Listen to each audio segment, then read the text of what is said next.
माशाल्लाह जी दीवान गला मंडी खानगर उगरा जी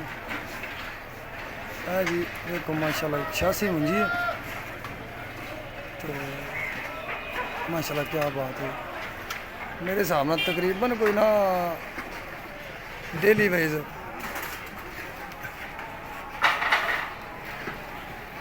40 तो 50 हज़ार बोरी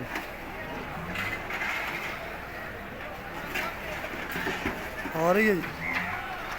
मंडी ते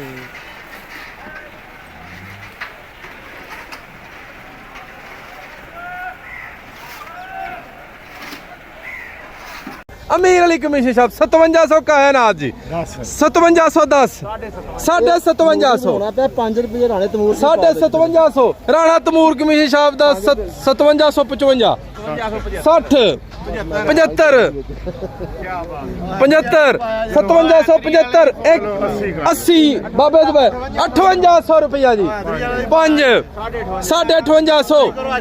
5850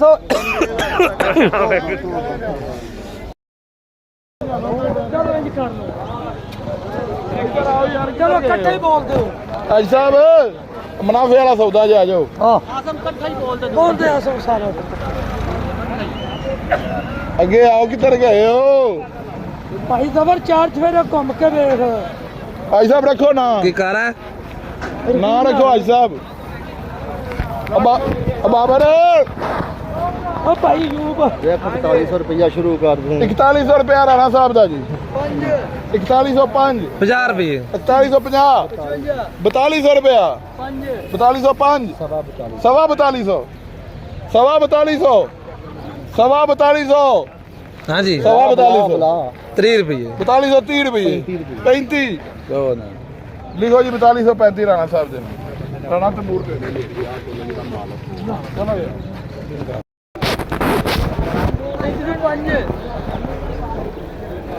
ना ओए मैं की करदा पे अच्छा चल मैं तो नीचे सरकार 3705 किधर मर गए हो 3720 जी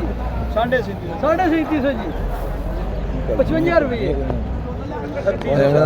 एवें दा नहीं लाना ना पता नहीं जी अल्लाह दी आस्ते ही है सदाई ਤੁਹਾਡੇ ਪਰਚੇ ਕੌਣ ਲਾਉਂਦੇ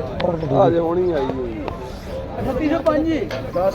3610 3615 3650 55 चलो